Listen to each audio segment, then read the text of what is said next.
اللہ نے ہر انسان کے ساتھ ایک محافظ فرشتہ پیدا کیا ہے، اور اگر وہ محافظ فرشتہ انسان کے ساتھ نہ ہو، شیاطین انسان کو ویسے مار ڈالیں، انسان کو قتل کر ڈالیں، اگر اللہ نے حفاظت کے لیے فرشتہ معمور نہ کیا ہو۔ یہ انسان کے دشمن ہیں، اور انسان کو شیاطین راہ مستقیم سے ہٹانے کے لیے دن رات کوشاں ہیں۔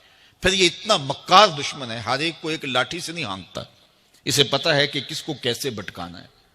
ایک شب زندہ دار جس کو سحری کے وقت اٹھ کے آنسو بہانے کا لطف ملتا ہے، اب شیطان اس کو کہے کہ سحری کے وقت اٹھا نہ کر، تو وہ شب زندہ دار جب اس کے آنسو مصلے میں جذب ہوتے ہیں اور وہ اترتے ہوئے آنکھوں سے آنسو اتنی لذت اسے دیتے ہیں کہ دنیا ما فیہا کی لذتیں ایک طرف اور یاد خدا میں رونا ایک طرف۔ اب شیطان کسی کو کہے کہ سحری کے وقت اٹھا نہ کر، تو کوئی شیطان کی یہ بات تھوڑی مانے گا، تو شیطان اسے یہ کہتا بھی نہیں ہے، اسے کہتا ہے نہیں اٹھا کر، لیکن صبح بتا دیا کر کے میں تہجد گزار ہوں، اسے ریا میں مبتلا کرے گا۔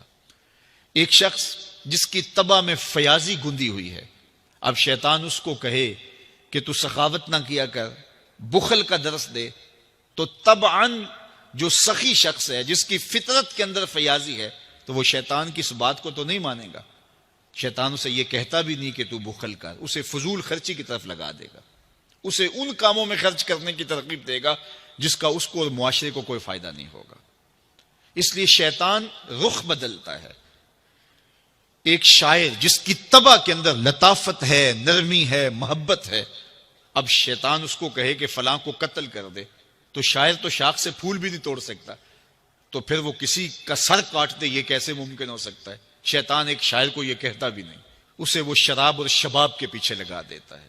اب اتنا سخت دشمن، اتنا مکار دشمن، حضرت سیدنا غوث اعظم رضی اللہ تعالیٰ عنہ فرماتے ہیں میرے اوپر صحاب نور چھا گیا اور آواز آئی، عبد القادر تو نے اللہ کی اتنی عبادت کی ہے، اتنی ریاضت کی ہے کہ شریعت کا ہم تمہیں اب مکلف نہیں رہنے دیتے، اور اب تو نماز نہ پڑھے اور دیگر اعمال نہ کرے تو تجھے کوئی پکڑ نہیں، میں تیرے اوپر ایسے راضی ہو گیا ہوں۔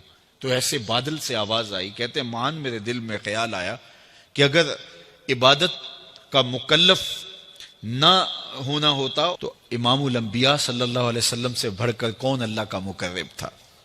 حتی تتورم قدماہ، حضور جب نماز پڑھتے اور اس قدر لمبا قیام کرتے حضور کے مبارک پاؤں سوج جاتے، لیکن ان کو تو کہا گیا وَعْبُدْ رَبَّكَ حَتَّى يَأْتِيَكَ الْيَقِينُ، انہیں تو کہا گیا کہ آخری سانس تک اللہ کی عبادت کرنی ہے۔ تو میں کون ہوں کہ مجھے کہا جائے کہ تو اب عبادات کا مکلف نہیں رہا، کوئی بات نہیں ہے۔ تو کہتے ہیں میں لا حول ولا قوت الا باللہ پڑھا تو وہ جو مجھے نور نظر آ رہا تھا وہ سیاہی میں بدل گیا۔ تو وہ ابلیس تھا جو اس رنگ میں مجھے بھٹکانا چاہتا تھا، کہا عبد القادر اس مرتبے پہ پہنچے ہوئے کتنے لوگوں کو میں نے گمراہ کر دیا، تیرے علم نے تجھے بچا لیا۔ تو میں نے کہا ظالم میرے علم نے مجھے نہیں بچایا، میرے اللہ کے فضل نے بچایا۔ تو کہا پھر بچ گیا ہے، کئی میں نے یوں لوٹ لیے۔ تو اتنا مکار دشمن ہو جو ہمارے اوپر مسلط ہے اور دن رات کوشاں ہے ہماری متاع عمل لوٹنے کے لیے، متاع ایمان لوٹنے کے لیے، تو پھر مجھے بتاؤ کہ ہم کیا غافل ہو کے بیٹھیں گے؟ ایسے ناپاک وجود کا مقابلہ کوئی آسان ہے جو ہماری متاع عمل لوٹتا ہے، متاع ایمان لوٹتا ہے، ہمیں عمل کرنے نہیں دیتا، کریں تو وسواس ڈال رہا ہوتا ہے، کر لیں تو ریا میں اور تکبر میں مبتلا کر کے، عجب میں مبتلا کر کے کیا ہوا عمل بھی لوٹ لیتا ہے۔ مجھے بتاؤ یہ کوئی جو ہے وہ سوکھا کام ہے کہ ہم مقابلہ کریں؟ اب ماہ سیام میں روزے سے بھوک بھی کاٹتے ہیں اور قرآن مجید کی تلاوت اور دیگر معمولات کے لیے ہمیں تنہائی بھی میسر آتی ہے، اور اسی طرح ہمیں روزے سے جو ہے وہ اپنی زبان کو کنٹرول کرنے کا درس بھی ملتا ہے۔ تو روزہ تمہاری زبان کا محافظ بن جاتا ہے، پھر روزہ تمہاری شہوات کے کنٹرول کا ذریعہ بن جاتا ہے، اور روزہ تنہائی کی وجہ سے اختلاط سے جو خرابیاں پیدا ہوتی ہیں ان سے تمہیں بچا لیتا ہے۔ تو گویا ماہ سیام اللہ تعالیٰ کی رحمتوں کا ایک روپ ہے، اور یہ ایک مہینے کا تربیتی کورس ہے جس کے ذریعے سے ہم اپنے باطن کی صفائی کر سکتے ہیں اور اندر کی غلاستیں، اندر کے میل کچیل مٹا سکتے ہیں۔ ارشاد فرمایا جو اللہ سے ڈرے اللہ اس کے لیے راستے کھول دیتا ہے، اور اللہ اس کو وہاں سے دیتا ہے جہاں سے اسے گمان بھی نہیں ہوتا۔ وَمَن يَتَوَكَّلْ عَلَى اللَّهِ فَهُوَ حَسْبُهُ، اور جو اللہ پر بھروسہ کرے اللہ اس کے لیے کافی ہو جاتا ہے، اس کی ضروریات کا وہ خود کفیل ہوتا ہے اور اس کے کام اس کے ذمہ کرم پہ ہوتے ہیں، کو ہو کے دیکھے اس کا۔ تو جو اللہ سے ڈرے اللہ اس کے لیے راستے بناتا ہے۔ حضرت عوف بن مالک رضی اللہ تعالی عنہ الاشجعی حضور کی خدمت میں حاضر ہوئے اور عرض گزار ہوئے کہ میرا بیٹا سالم مشرکین کی قید میں ہے اور میں فاقوں کی حالت میں ہوں، تو فرمایا آل محمد کے پاس ایک سیر جو ہیں، بس اس کے علاوہ ہمارے پاس بھی کھانے کے لیے دنیاوی اسباب نہیں ہیں۔ کہا صبر کرو اور اللہ سے ڈرو اور لا حول ولا قوت الا باللہ کثرت کے ساتھ پڑھو۔ یہ ایسا وظیفہ ہے، ایک حدیث پاک میں آتا ہے کہ یہ 99 بیماریوں کا علاج ہے، اس میں سب سے کم درجے کی بیماری ہم اور غم ہے، یہ دکھوں کا مداوع ہے، مشکلات کا علاج ہے، اور یہ وظیفہ میرے حضور نے بتایا۔ حضرت ابو ذر غفاری رضی اللہ تعالیٰ عنہ کو حضور نے 5 چیزیں بتائی تھی، ان میں سے 5ویں چیز یہ تھی کہ ابو ذر کثرت کے ساتھ لا حول ولا قوت الا باللہ پڑھا کرو۔ فرمایا عرش الہی کے نیچے ایک خاص خزانہ ہے، یہ وظیفہ وہاں سے آیا ہے، یہ زندگی میں معمول بنا لو، جب پھنس جاؤ مشکلات میں آ جاؤ تو لا حول ولا قوت الا باللہ پڑھو، اللہ راستے کھولے گا۔ تو حضور نے 3 چیزیں فرمائی، اللہ سے ڈرو، صبر کرو اور کثرت کے ساتھ لا حول ولا قوت الا باللہ پڑھو۔ وہ فرماتے ہیں کہ میں یہ عمل شروع کیا، ابھی گھر میں بیٹھا ہی تھا کہ دروازے پہ دستک ہوئی، تو میں اٹھا کہ دروازہ کھولوں دیکھوں کہ کون ہے، تو دروازہ کھولا، دیکھا میرا بیٹا کھڑا ہے اور اس کے پیچھے 100 اونٹ کھڑے ہیں۔ تو میں نے کہا کہ تم اور یہ اونٹ؟ کہا مجھے موقع لگ گیا، میں ان کی قید سے بھاگ آیا اور آتے آتے ان کے 100 اونٹ بھی ہانک لایا ہوں۔ وَيَرْزُقْهُ مِنْ حَيْثُ لَا يَحْتَسِبُ، وہ تمہیں وہاں سے رزق دے گا جہاں سے تمہیں گمان بھی نہیں، اس کے ہو کے تو دیکھو۔ اللہ اکبر، اللہ کے ہو جاؤ تو پھر وہ تمہاری ضرورتوں کا کفیل ہو جائے گا۔ فرمایا حضرت عبداللہ ابن مسعود رضی اللہ تعالیٰ عنہ نے کہ کسی شخص کو فقر و فاقہ آ جائے تو وہ لوگوں کو بتائے کہ میں آج کل بڑے مشکل حالات میں ہوں، ہر وقت لوگوں کو بتاتا رہے تو اس کی مشکل بڑھے گی، اس کی مشکلیں آسان نہیں ہوں گی اس طرح۔ اور اگر وہ اپنی اس مشکل کو کسی سے شیئر نہ کرے بلکہ مصلی بچھا کے اپنے رب سے کہے کہ مالک فقر و فاقہ آ گیا ہے اور اس کا علاج تیرے پاس ہے، اس مرض کا مداوع تیرے پاس ہے۔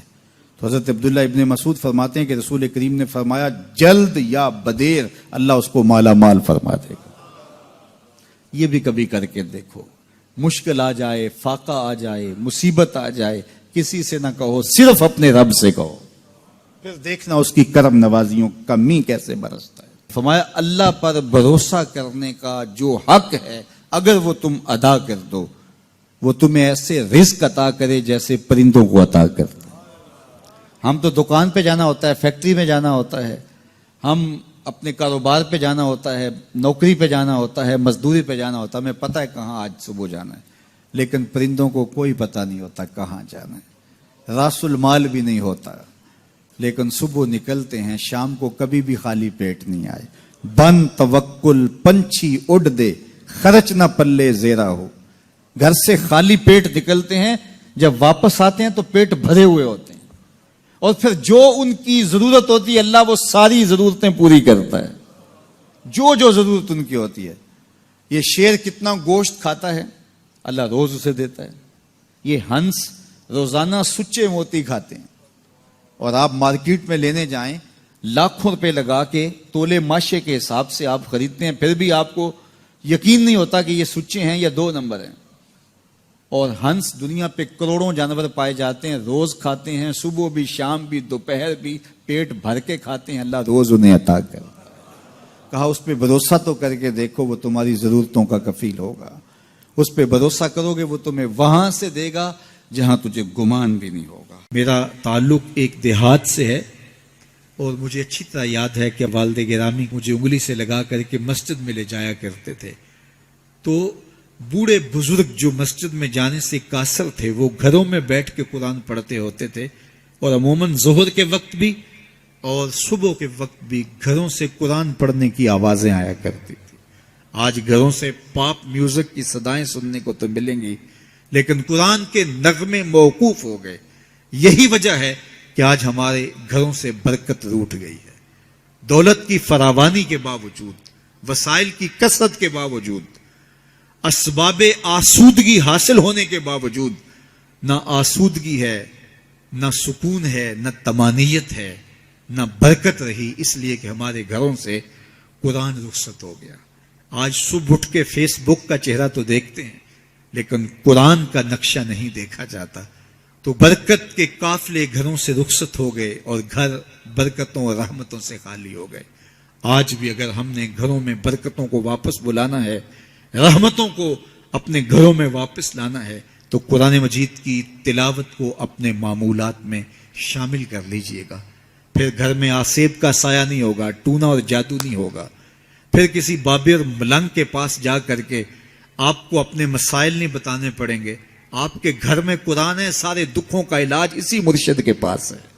ساری مصیبتیں اور ساری مشکلیں اور سارے مصائب اسی قرآن کے دامن سے دور ہوتے ہیں، اور اسی قرآن سے وابستگی سے گھر میں برکتیں اترتی ہیں۔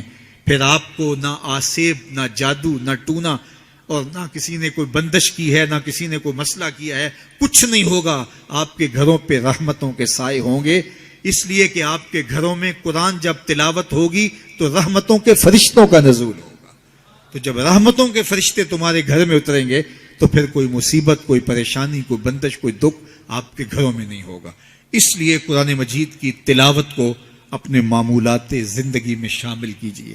دیکھیے یہ رمضان المبارک کا مبارک مہینہ اکثر گھروں کے اندر قرآن مجید کی تلاوت کا معمول رہا، اور جو دن باقی ہیں ان ایام میں تلاوت کلام مجید کا معمول باقی رہے گا۔ تو اس کی برکتیں آپ اپنی آنکھوں سے دیکھ رہے ہیں، اور اگر یہ پورا سال ہمارے گھروں میں معمول باقی رہے، ہماری صبح کا آغاز ہی قرآن مجید کی تلاوت سے ہو، بیٹیاں بھی قرآن کھول کے صبح بیٹھ جائیں اور بیٹے بھی قرآن کھول کے بیٹھ جائیں، بوڑھے بھی قرآن کھول کے بیٹھ جائیں، جوان بھی قرآن کھول کے بیٹھ جائیں، تو مجھے بتائیے کہ کتنی رحمات اور کتنی برکات کا گھروں میں نزول ہو۔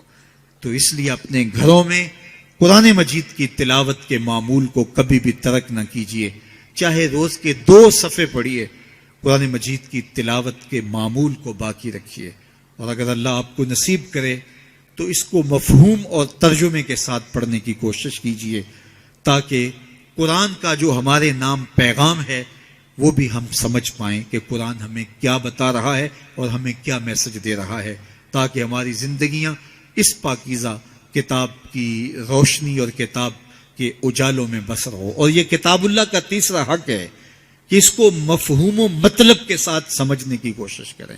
یہ ہمارے رب کا ہمارے نام پیغام ہے۔